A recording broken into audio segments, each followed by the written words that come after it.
વડોદરા શહેરમાં એડમિનિસ્ટ્રેશન હવે એક્ટિવ મોડમાં છે। વડોદરાના મ્યુનિસિપલ કમિશનર અરુણ મહેશ બાબુ દ્વારા અધિકારીઓને કડક સૂચના આપવામાં આવી છે। હવે તમે કરેલી જે પણ ફરિયાદો છે તેનું વહેલામાં વહેલી તકે નિરાકરણ આવશે, કારણ કે મ્યુનિસિપલ કમિશનર અરુણ મહેશ બાબુ દ્વારા દરેક અધિકારીને સૂચના આપવામાં આવી છે। વડોદરા શહેરમાં રોડ રસ્તાની સમસ્યા હોય, પાણીની સમસ્યા હોય, ગટરની સમસ્યા હોય, સ્ટ્રીટ લાઇટની સમસ્યા હોય, આ તમામ સમસ્યાઓને લઈને જે પણ ફરિયાદ મળી હોય તેનું તાત્કાલિક ધોરણે નિરાકરણ લાવવામાં આવે। આ સૂચના તો આપવામાં આવી છે, પરંતુ સાથે સાથે દરેક વોર્ડના જે આસિસ્ટન્ટ એન્જિનિયરો છે તેઓને હવે ઓફિસમાં બેસી ન રહેવા અને સ્થળ પર જઈને નિરીક્ષણ કરવા માટેની પણ સૂચના આપી છે।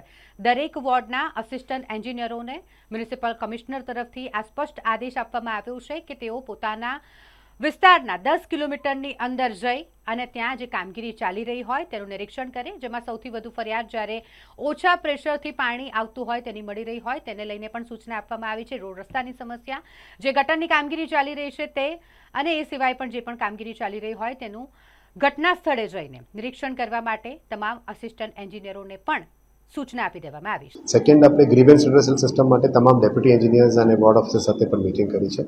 ખાસ કરીને ડ્રેનેજ, પાણી, રોડ, સાફ સફાઈ, street light major complaint system છે અને કયા વોર્ડમાંથી મેક્સિમમ કમ્પ્લેન્ટ્સ આવે છે, કયા સોસાયટીઝમાંથી કમ્પ્લેન્ટ છે એની એનાલિસિસ પણ કરીને એને આપ્યું છે। એટલે જે નિર્ણય અમે લીધેલા છે, વહેલા સવારે 7 થી 9 તમામ DEs, assistant engineers, board officers, assistant commissioners, deputy commissioners અને મ્યુનિસિપલ કમિશનર સવારે 7 થી 9 ફિલ્ડમાં રહેવાનું અમે જે ઇન્સ્ટ્રક્શન્સ કર્યું છે એ કડક રીતે અમલ કરી રહ્યા છે, જેથી કરીને સિટીમાં સ્વચ્છતા પણ વધી રહ્યા છે, સાથે સાથે ડ્રેનેજ, પાણી અને રોડ રસ્તાનું કામો પણ ઇઝી થઈ જાય। હવેથી એક નિર્ણય લેવામાં આવ્યો છે કે દરેક વોર્ડના જે આસિસ્ટન્ટ એન્જિનિયર રોડ છે એમને આજથી અમે જવાબદારી આપી છે કે રોજ તમારા 10 કિલોમીટરની આજુબાજુ તમારું ટ્રાવેલ કરવાનું, તમારા વિસ્તારમાં આવતા રોડને ચકાસવાનું। સેમ એપ્લાયઝ ટુ ડ્રેનેજના assistant engineer, same applies to વોટરના આસિસ્ટન્ટ એન્જિનિયર, જે સોસાયટીઝમાં પાણીનું પ્રેશર ચેક કરવાનું હોય। એટલે ડીઈએઈઝ અને એના ઉપર એક્સચેન્જ બધાને ફીલ્ડમાં રહેવાની જે સૂચના આપી છે, કારણ કે જે પબ્લિક ગ્રીવન્સ છે એને સવારે મ્યુનિસિપલ સર્વિસીસ અમે 7 થી 9 આપી શકીએ તો મેક્સિમમ ગ્રીવન્સ અમે સોલ્વ કરી શકીએ।